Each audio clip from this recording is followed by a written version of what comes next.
Hello. Om. It's Om time. We are looking at Mandukya Upanishad. We are on verse 11 of 12. Guten Tag, Hashem. There we go. Now there's a Hashem. And hi, Ross. Hello, Jeff. Hello, Enika. And so we are here once again with our friend Swami Rama and his discussion entitled Enlightenment Without God on the Mandukya Upanishad, which is, as you know, 12 verses all about Om. Hi, Scott. Hi, Roseanne. Hi, Nellie. Hi, Adi. Hi, everybody. Anyway, so as we have been doing, what I'm going to do, we're on the discussion of verse 11. There's only 12, so sorry, it's almost over, folks. And so what I thought I would do is read just the verse of the first 10, which leads us. Hello, Romaine. Hi, Johnny. Om. And so if we do those, that will lead us up to the one for today. Get ready. Fasten your seatbelts. Wait a minute. I see snow coming. Here comes snow. Snow is coming. All righty. It's a light snow today, though. All righty. Hari Om. The entire universe is the syllable Om. The following is the exposition of Om. Everything in the past, present, and future is verily Om. That which is beyond time, space, and causation is also Om. That which is beyond the black is Om. Is also Om. So what isn't Om? Number 2, all this, whatsoever is seen here, there, and everywhere is Brahman, simply a word for that absolute reality. This very self, Atman, is Brahman, the absolute reality. That Atman has 4 aspects, which we're now going to go through briefly. Number 3, the first aspect is the waking state, Vaishvanar. In this state, consciousness is turned to the external. With its 7 instruments and 19 channels, it experiences the gross phenomenal world. Out here, huh? Number 4, the second aspect is the dreaming state, Tejasa. In this state, consciousness is turned inward. It also has 7 instruments and 19 channels, which experience the subtle mental impressions. There you go. Number 5, the third aspect is deep sleep, prajna.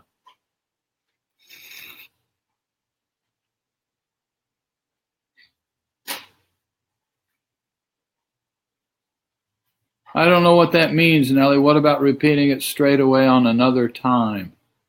I cannot hear oh, yeah, we'll do it another time. We will do this, of course, over. The third aspect is deep sleep, prajna. In this state, there is neither desire nor dream. In deep sleep, all experiences merge into the unity of undifferentiated unconsciousness. The sleeper is filled with bliss and experiences bliss and can find the way to knowledge of the two preceding states. You can play music. Number 6.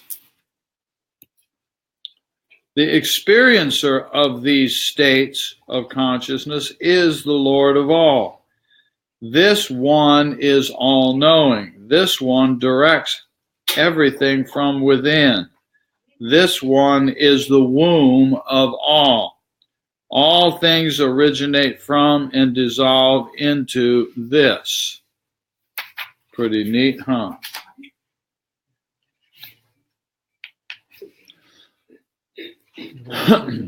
Number 7. Turiya is the 4th state. In this state, consciousness is not turned inward, nor outward, nor both. It is undifferentiated. It is beyond the spheres of cognition and non-cognition. This state cannot be experienced through the senses or known by comparison or inference. It is incomprehensible, unthinkable, and indescribable. This is pure consciousness. Beyond the black. Yep. This is the real self. It is the cessation of all phenomena. It is tranquil, all blissful, and one without a second. This real self is to be realized. Number 8. Pure consciousness, which has been described as having 4 states, is indivisible. It is Om. Om. The sounds A, U, M, and the letters A, U, M are the 3 states of waking, dreaming, and sleeping. And these 3 states are the 3 sounds and letters. But the 4th state, which is unknown and hidden, is realized only in silence. Oops. Number 9. The consciousness experienced during the waking state is A or A, the first letter of Om. It pervades all other sounds. Without the first syllable A or A, one cannot utter the word Om. And likewise, without knowing the waking state, one cannot know the other states of consciousness. One who is aware of this reality fulfills all his desires and is successful.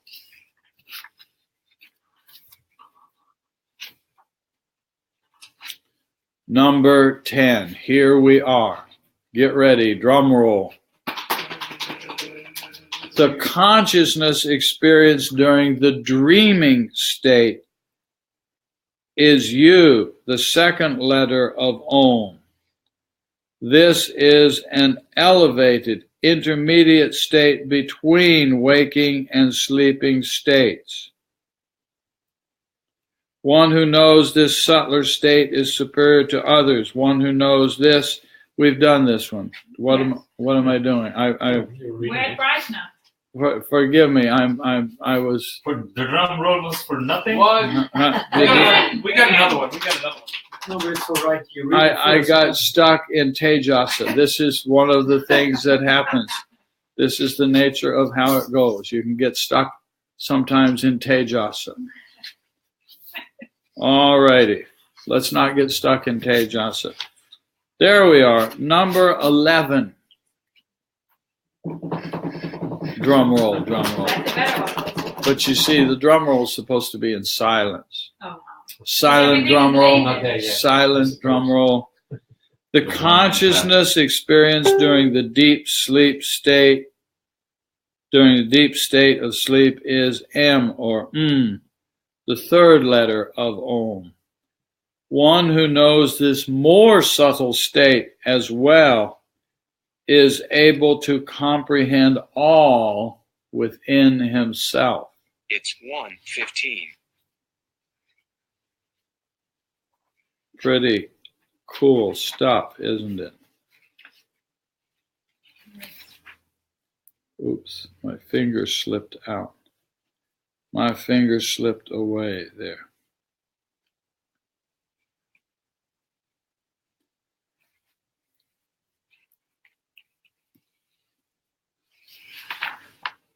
The third phoneme M or M is the deep sleep state, prajna. By constantly remembering Om, the A and U become one sound and submerge into the which is where it came from. The pronunciation becomes Om, Om, Om, Om. And thus, A and U are dissolved into and again are evolved from This is what happens with us. This is why the sages say that deep sleep is so close to total, complete enlightenment, turiya. Because we're very close to it every night we go to sleep, every time we sleep. Everything out here merges back in. All the dream world merges back in to this. Dissolved into the and again are evolved from the In this way, prajna, M, is the source that contains and measures the A and the U, which emerge from and merge into it. Note the word prajna has two parts, pra and jna. So intriguingly, that which you and I would normally think is the least useful is the supreme, the pra, the supreme or the highest, jna, which is from jhana, which is knowing. So the absolutely highest knowing, the prajna is at this level, which is where you and I experience deep sleep. And we enjoy it, but it's so easy to think, that's nothing. I want to get enlightened. Even that is not it.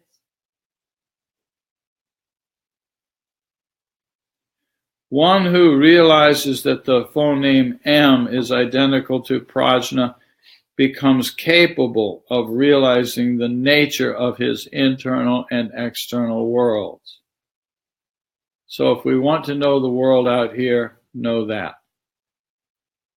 Know conscious deep sleep.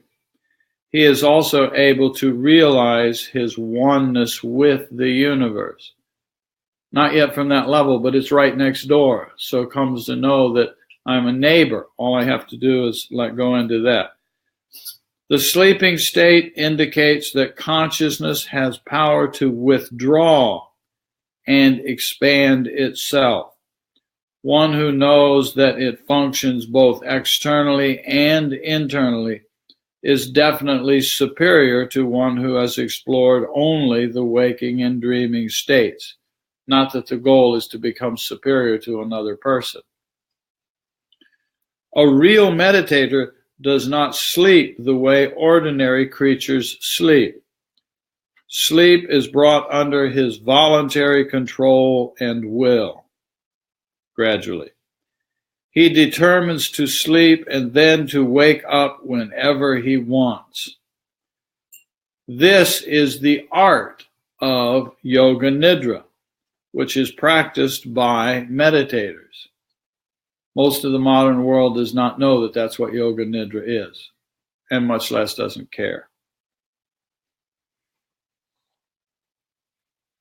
During ordinary sleep, the mind remains withdrawn from the dreaming and waking states. During ordinary sleep, the mind remains withdrawn from the dreaming and waking states. The mind is those instruments and channels that were mentioned. They operate in Vaishnavar, they operate in Tejasa, but beyond that, they don't operate. This restful period is essential for healthy living, but it is not necessary to waste 8 to 12 hours for sleep and yet not have restful sleep. Such a supposed need is a mere myth and a tradition without truth. The human body, even after exhaustion and fatigue, does not need more than 3 hours of sleep, provided that the art of sleep is practiced rightly. Only 3. Wasting time and energy leads one to the formation of the fabric of inertia and sloth, which is not helpful even for ordinary people. Actually, the quality of sleep counts more than the number of hours slept. To attain the fourth state, one has to go through the unconscious dimension of life. Many writers, for the sake of pleasing readers, say that the unconscious mind is bypassed and that the fourth state is attainable without diving into the unconscious. But that is only talk, mere empty words without experiential knowledge. The difference between sleep and samadhi has already been explained. The sleeping state is more subtle than the waking and dreaming states, and one who knows how to utilize this state can benefit himself immensely. He can give rest to his body, nervous system, brain, and mind, and he can expand his consciousness and know that which is unknown to ordinary minds.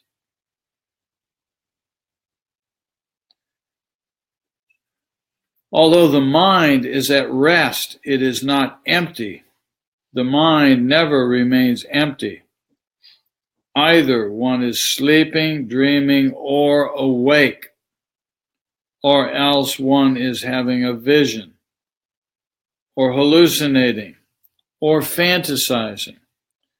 During deep sleep, there is the experience of the void.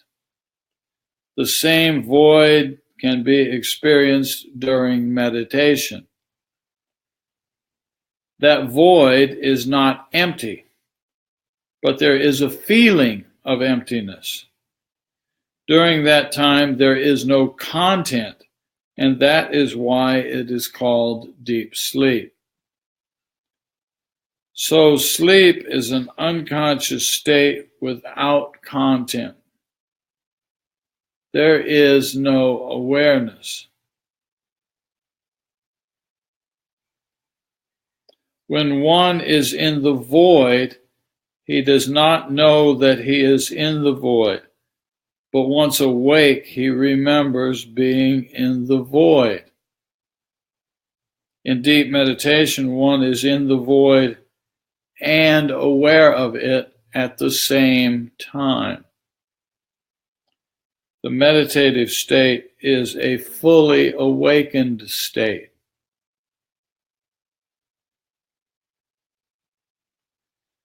There are 2 laws that can be noticed in daily life: the law of expansion and the law of contraction. When one follows the law of contraction, one becomes a victim of petty-mindedness and suffers on account of destructive emotions. One builds boundaries around himself and only feeds his individual ego, that which no doubt helps to retain individuality, but which also keeps him separated from the whole.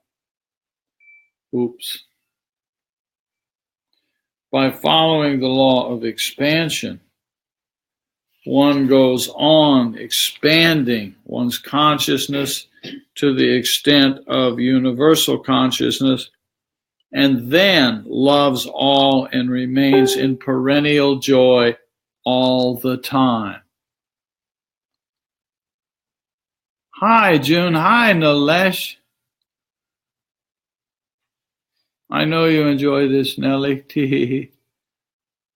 Hi, Scott. I bet you guys are having fun. Are we having fun here? Absolutely. We are having fun. It seems to be a consensus. All are in agreement. We're having fun. Jolly good fun. Hi, Jean. Jean is here, Ma. Nice. How good to hear you see him here. Ma Tree is barely here, Jean. I have not seen him in a long time. She has not seen you in a long time. She's missing you. Oh, well. There we go. We'll meet in Prajna. We'll meet in Prajna.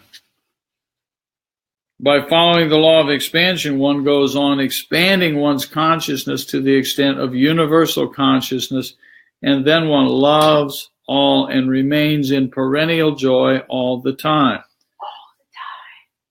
The experiences of this dimension are very subtle.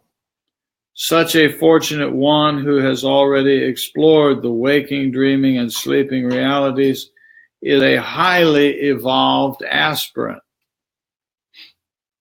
And he prepares himself for the last part of the voyage to Ria. Sounds like a movie title. Now here comes a section that is very useful and interesting. What is it? It is called a comparative study of meditation and contemplation. Ooh, that's Listen juicy. carefully. This is a mind blower. Yes. We're on the edge of our seats. No, you're not. No, You're on the back of the seat. I can see. Metaphorically My speaking. heart I've fallen is on off. the edge Yeah. of my seat. Philip has fallen off and is on the floor. My seat. My toe. Okay, my T. Om.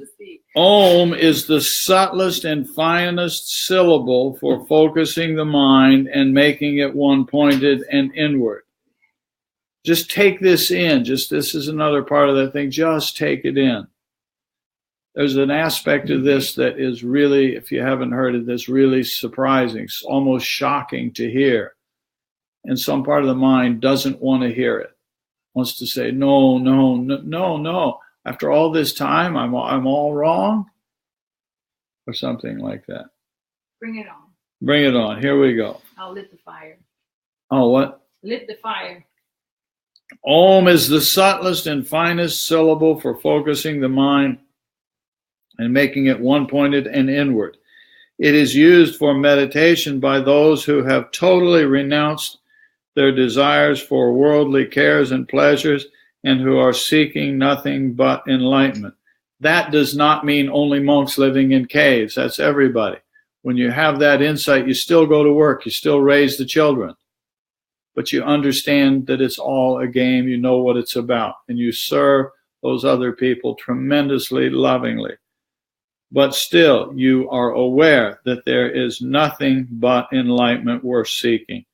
Preceptors also impart the knowledge of many great statements of the Upanishads, called Mahavakyas, to students for the practice of contemplation.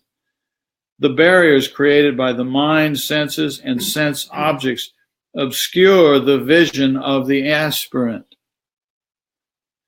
As long as the mind continues to interact with the senses, its dissipating nature cannot be brought under control.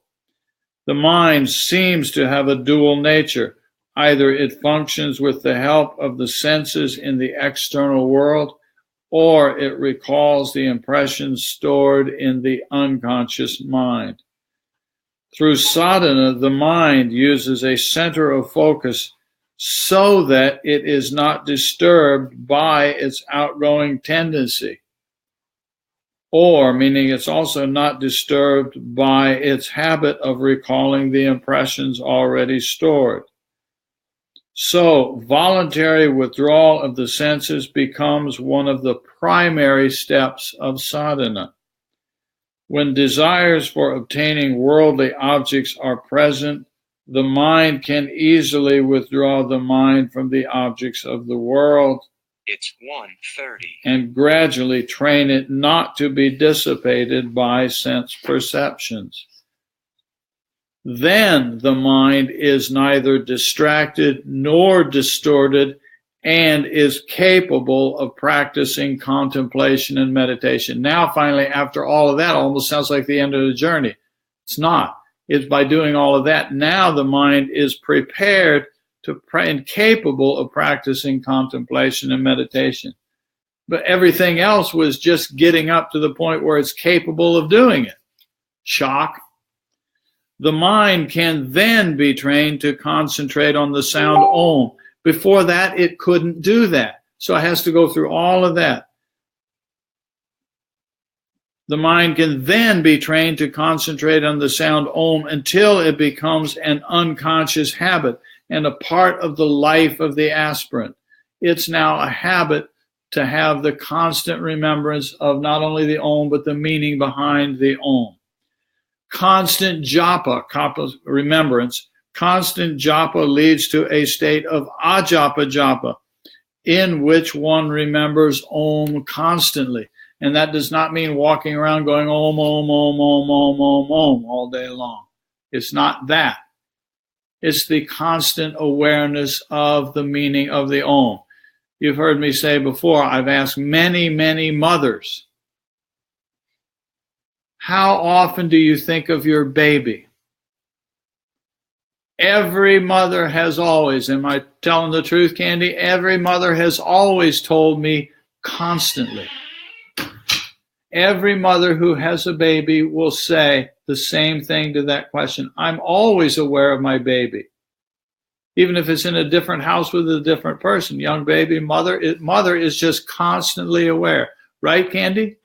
She's sitting there nodding, going, yes, of course. I've never had any mother say anything other than yes. Even when you're sleeping. Yeah, even when you're sleeping, yeah, it's just there. That's the principle of ajapa japa. It literally means constant awareness. Somebody says, I'm too busy in life. Turn it around. I don't have time because I'm busy. No, I don't have time because life is short. I may not know how to do it today, but I am going to do this constant awareness business. That's what it says in the book, so that's what I'm going to do. I say that humorously. In which one remembers Om constantly. This state of mind can be cultivated by being aware of the syllable Om even while doing one's daily duties. Aspirants who practice Om in this manner are not disturbed by the trivials of life. It's just the world going on. For they have created an inner refuge for the mind. If such a center for the mind is not cultivated, it is dissipated with the constant distractions of the sense perceptions and the incoming flow of thoughts, feelings, and desires that are already in the storehouse of memory, the unconscious mind. Sound familiar? When the aspirant learns to meditate on Om, the conscious mind attains a tremendous ability to concentrate, and all the faculties of mind function in a coordinated way. From the philosophical viewpoint, mind is understood by four main functions. Anta, Karna, Katusteya. These are made well coordinated by meditation, and there is perfect harmony in their functioning. We know this as Manas, Chitta, Ahamkara, and Buddhi. This is done to try to direct the totality of an undissipated mind to fathom those levels of consciousness that are not usually known by ordinary minds. Meditation and contemplation are two different techniques. Listen to this. This is one of the big shocks. Meditation and contemplation are two different techniques, yet they are complementary to each other. Meditation is a definite method of training oneself on all levels: body, breath, conscious mind, and unconscious mind, while contemplation builds a definite philosophy.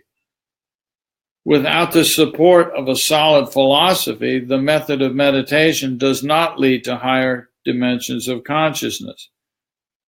It may lead to stress management, it doesn't lead to higher consciousness. Contemplation makes one aware of the existence of the reality, capital R. But reality can be experienced only through the higher techniques of meditation. In the Vedanta system, meditation and contemplation are both used. When an aspirant tires of meditation because of lack of endurance, meaning it's predictable, then he contemplates on the Mahavakyas and studies those scriptures that are helpful in the path of self-realization and enlightenment. That's why we keep going through these books over and over and over again, because it's useful. Contemplation, vichara, complements the Vedantic way of meditation, dhyana. Vichara and dhyana are complementary. In Vedanta philosophy, there is a definite method used for contemplation. Ordinarily, the mind remains busy in self-dialogue, entangled in the web of its thought patterns.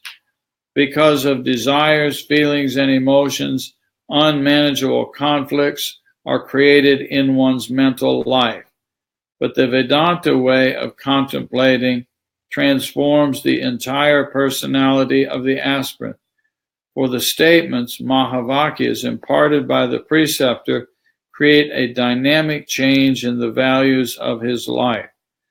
These statements are compact, condensed, and abstruse shrutis that cannot be understood without the help of a preceptor who is fully knowledgeable of the scriptures and these terse texts. Only a realized teacher can impart the profundity of such knowledge in a lucid manner, in a lucid language.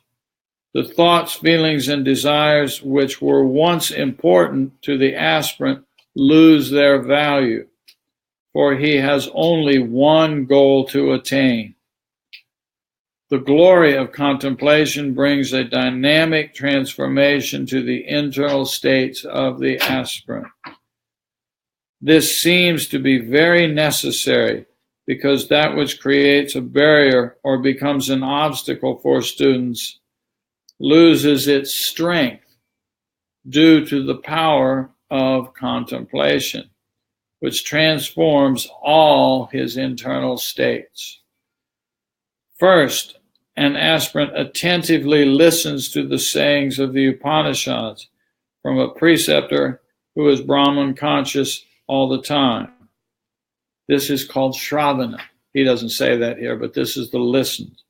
In the second step, he practiced vichara, contemplation, which is called manana, which means that he goes to the depths of the great sayings and determines to practice them with mind, action, and speech.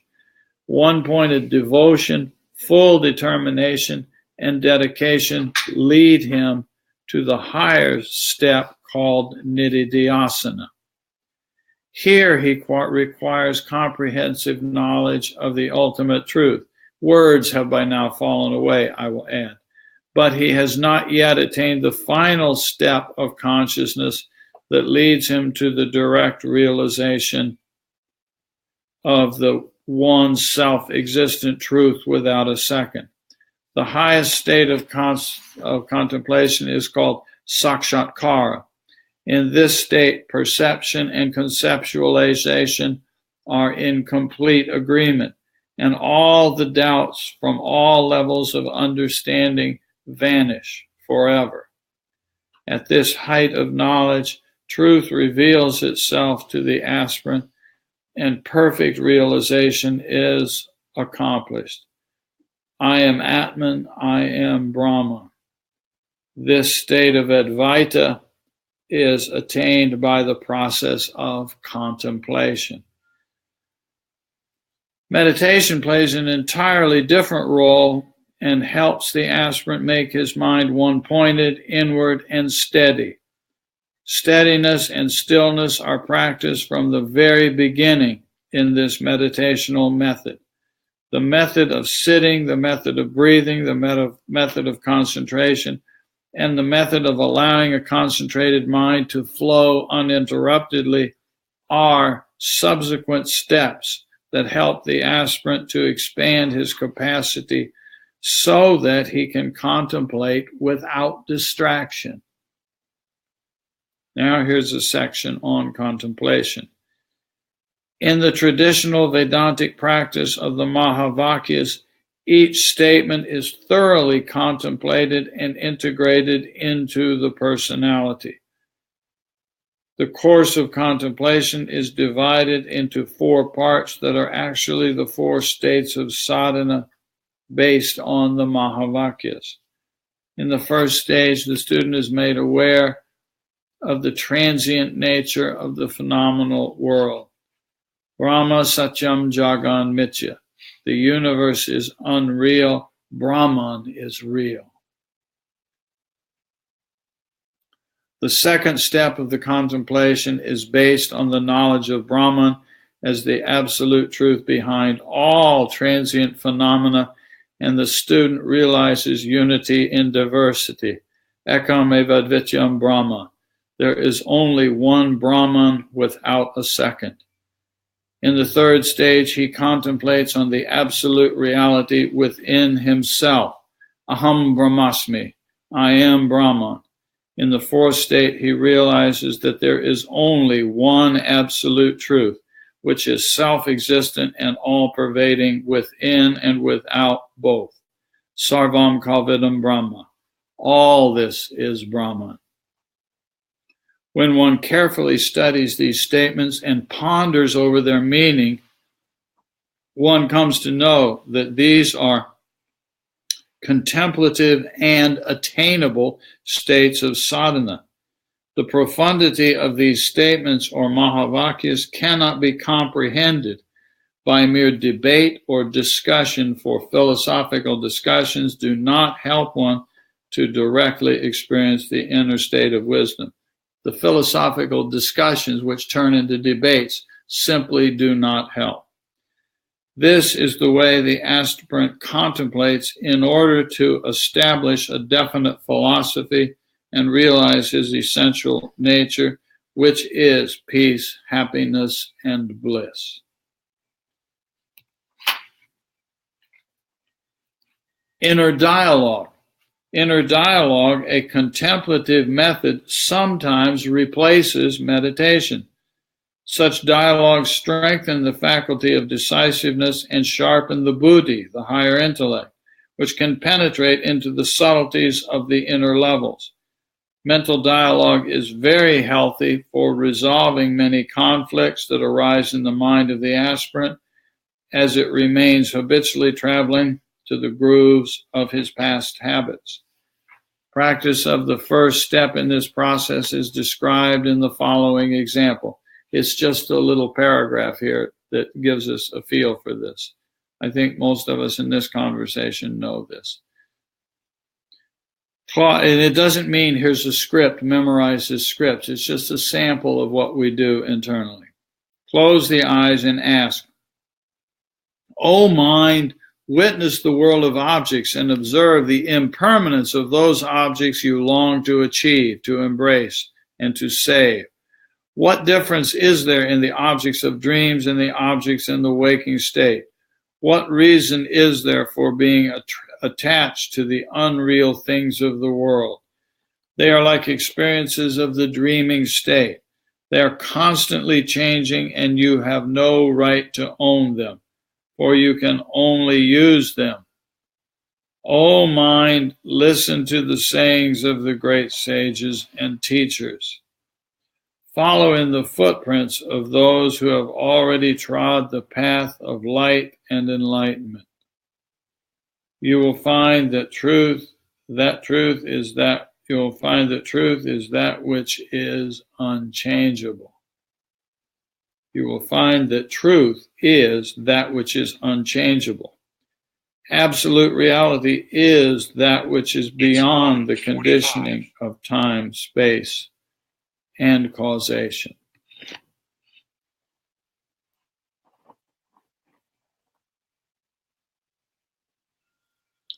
The primary step of inner dialogue is a part of contemplation. The simplest internal dialogue is the starting place of contemplation. After we've done that, learned that, practiced that a lot, then at some point in our practices, then we are prepared to hang out with those Mahavakyas that he just talked about. Takes most of us some time to be able to be prepared for that, or we end up just philosophizing.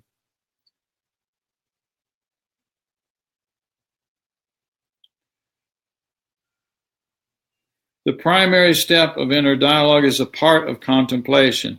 It inspires the aspirant in his search for knowledge. And that dialogue is the manana part. Shravana, manana, nididhyasana, sakshatkar. Shravana is taking it in or listening. The manana is the internal dialogue, the inner dialogue part, talking about it, talking your way through it. Vedanta says that knowledge that does not reveal the object as it is not knowledge at all, and acquiring mere information is unfulfilling. Non-attachment and practice are the most effective tools in the quest for real knowledge. What are they? Non-attachment and practice.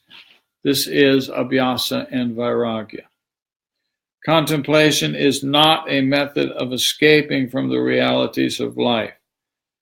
Rather, through the process of contemplation, one makes a strong mental resolution on which he builds his whole philosophy of life. It's not escapism. The Vedantic way of contemplation should not be used by those who are unprepared. The Vedantic way of contemplation should not be used by those who are unprepared, for they will not gain anything but confusion. Those who have decided to have freedom from ignorance and to tread the path of enlightenment should alone make these attempts. All the preliminaries that prepare the student should be practiced before one contemplates on the Mahavakyas. The only danger is the confusion and that nothing happens. Meditation. Every method of spiritual sadhana has a definite discipline without which nothing is accomplished. The Vedanta way of meditation is different than any other method of meditation. Though all the methods of meditation are applied to understand, know, and fathom all the levels of consciousness, the Vedantic method of meditation is Advaita-oriented. No subtle or gross, no concrete or abstract object, except Om, is to be chosen for attaining a meditative state. The mind already remains preoccupied with innumerable thought patterns, symbols, fancies, and fantasies. To create one more is a sheer waste of time and energy and does not serve any purpose. Pretty strong statement, isn't it? The mind has a habit of resting upon some object, and the sound and syllable Om is the finest of all for strengthening concentration, meditation, and one's philosophy of life. The preliminaries that are followed by other schools of meditation are also followed by the Vedanta method. These include sitting in a steady and comfortable posture with the head, neck, and trunk straight, and learning to breathe diaphragmatically so that the motion of the lungs is regulated and the involuntary system is brought under conscious control. Ordinarily, the involuntary system is not under conscious control because the irregularity of the motion of the lungs due to uneven breathing disturbs the pumping station, the heart, that supplies blood to the brain. The brain is the seat of the mind, and if the heart is disturbed, the mind is also disturbed. When the lake of mind is disturbed, one cannot clearly see what is at the bottom of the lake. When the conscious mind is disturbed, the potentials of the unconscious mind cannot be evaluated, and creativity cannot be brought forward and expressed in daily life. Therefore, disciplining the body and practicing stillness, as well as regulating the motion of the lungs with the help of harmonious breath, are both important. Regulating the body, breath, and conscious mind does not give spiritual wisdom to the aspirant. But if these are not disciplined, they disturb the aspirant, and he cannot be free to fathom the higher levels of consciousness. Though preliminary, this discipline is very important. To have a steady posture, the aspirant chooses a particular pose that is both comfortable and straight.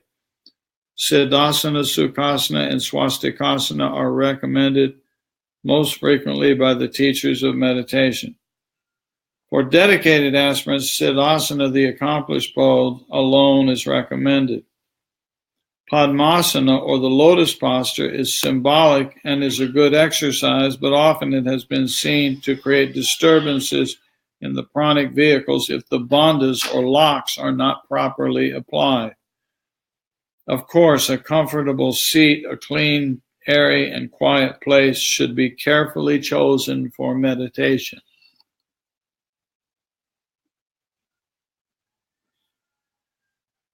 The Mahavakyas, yes, Rosalind, seem to work in a sequence.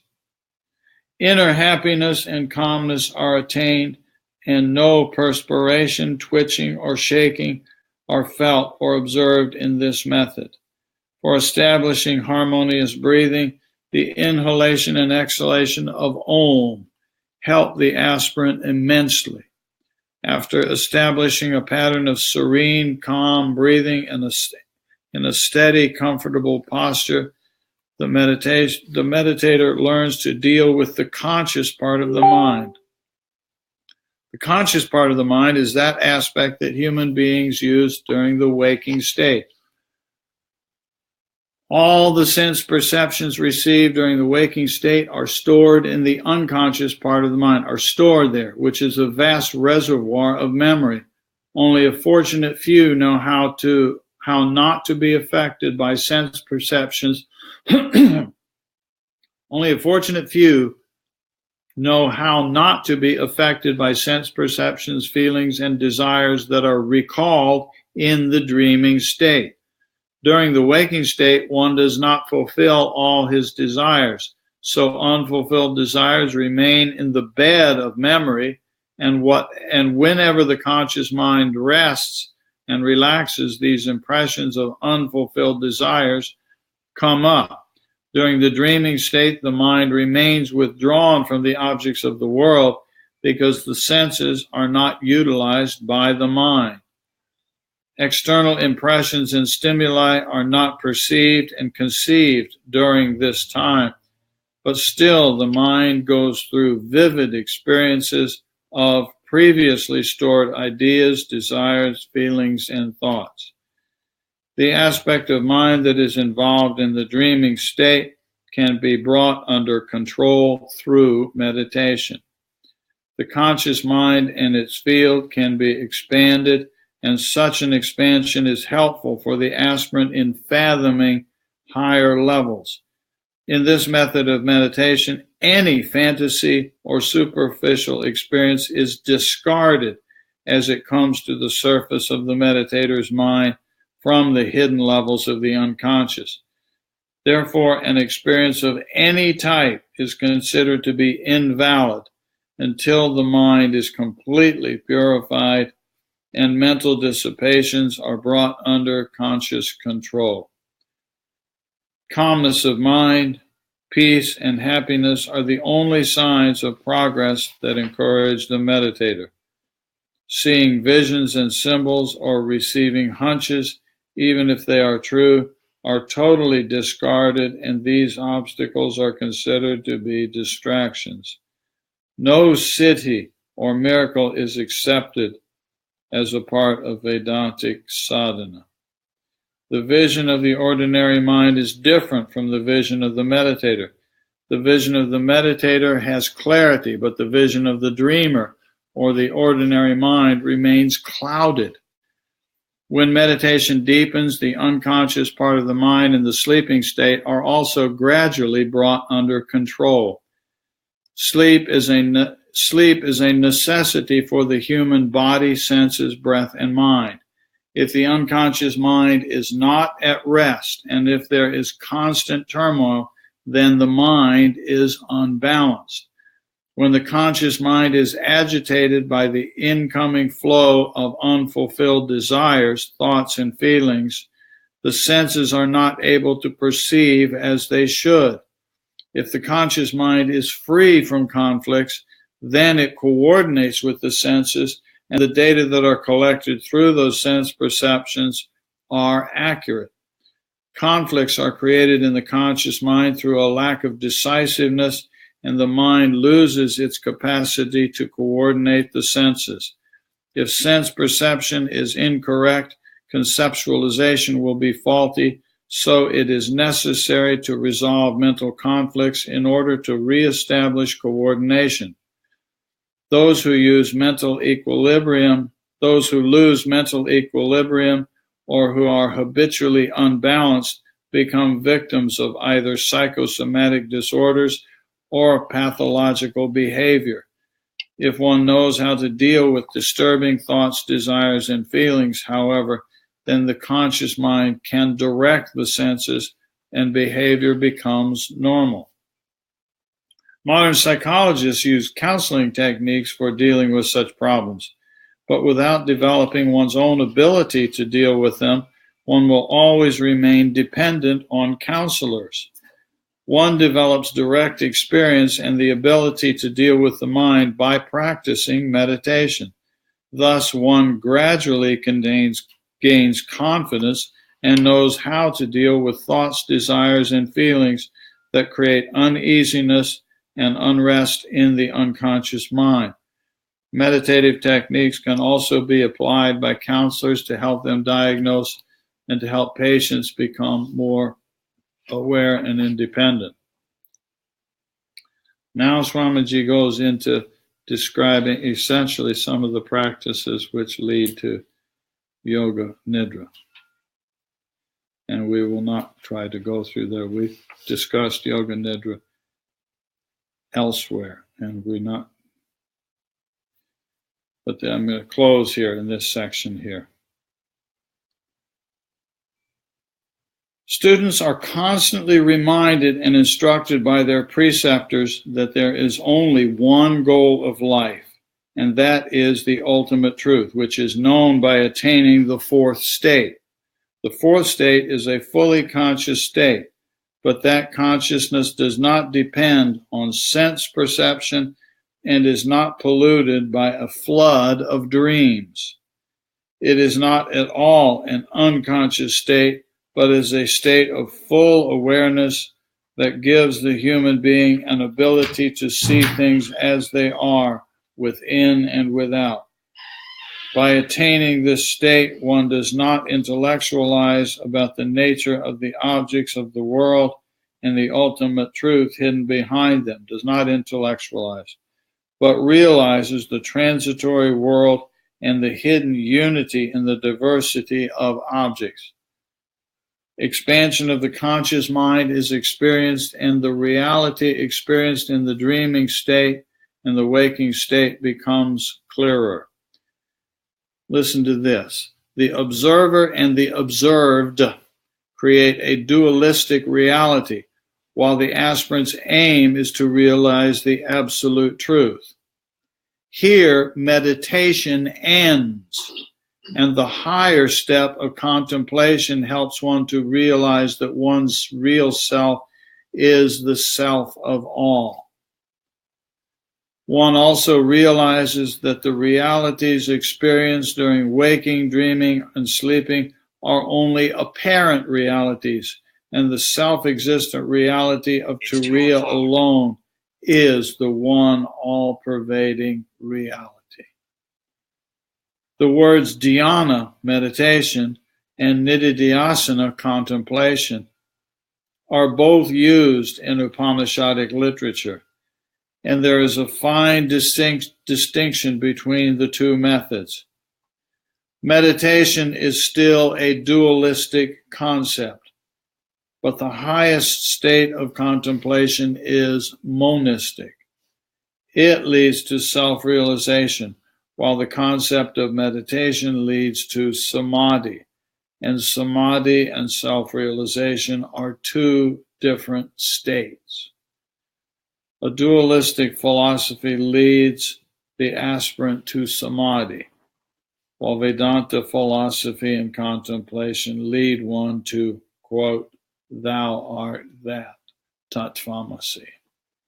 Tattvamasi. That's the big shocker in this comment about meditation and contemplation. So don't abandon your meditation, please. It's an extremely subtle point that's being made there. Practice both. Practice both. Okay? So, pretty rich stuff, isn't it? And it leaves us this last little piece to do next time on the last of the 12 verses of Mandukya Upanishad. It's pretty short, but it's exciting.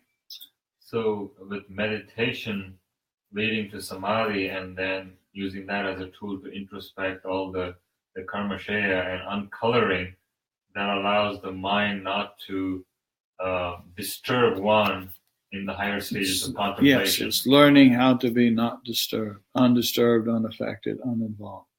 A core of that is remember that the notion of samadhi is always in the domain of the dualistic. Now, we can also note that it's very common, you've heard me say this many times, that this word samadhi gets used in different ways. Lower samadhis, higher samadhi, and sometimes the word samadhi, you can tell by the context in which it is being said. Sometimes the word samadhi is used where the real intent meaning behind it was turiya. If we have a basic understanding of that, we won't get thrown off by it. I mean, Swami Rama just explained that to us here. And yet he himself, both in the video lectures of him talking and in writing, you'll see him use the word samadhi when it's clearly talking about turiya and tripura.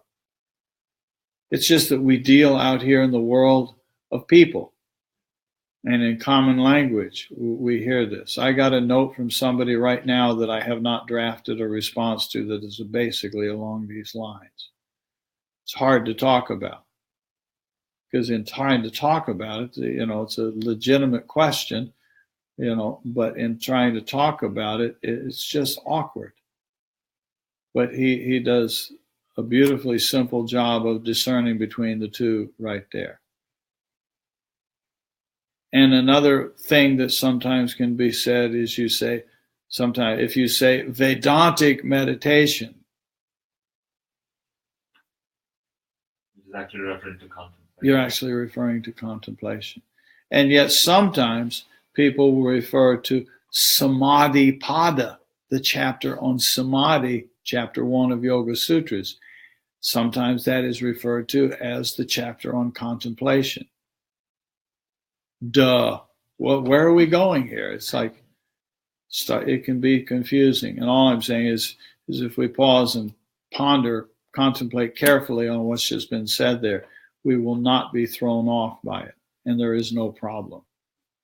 And you see that these two names and these two processes converge beautifully together. At the Bindu, Ma.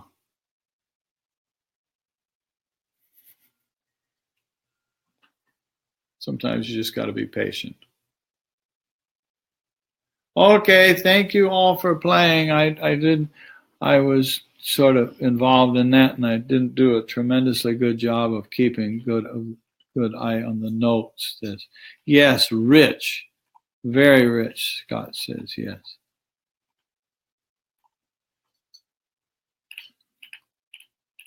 So to be continued. There's not much less on this, but note the journey that we've been going through, if you've been following along with this over this past few weeks, it's just tremendously, tremendously rich. If not, they can watch it on YouTube. And if not, you know, I'm archiving a lot of these things now on YouTube, and I will have this up on the YouTube channel that we just did today within the next few hours, probably, hopefully, or by tomorrow I'll have it up there. So it's archiving there. Anyway, so thank you all for visiting and hanging out and playing. And remember, follow the Om to the silence. Okay? Bye-bye. All right. I'm going to push the button. Where's Roseanne? But Roseanne, I'm pushing the button. Ma, I'm pushing the button. Huh? Okay. Okay, I'm pushing the button. Dewey, Dewey.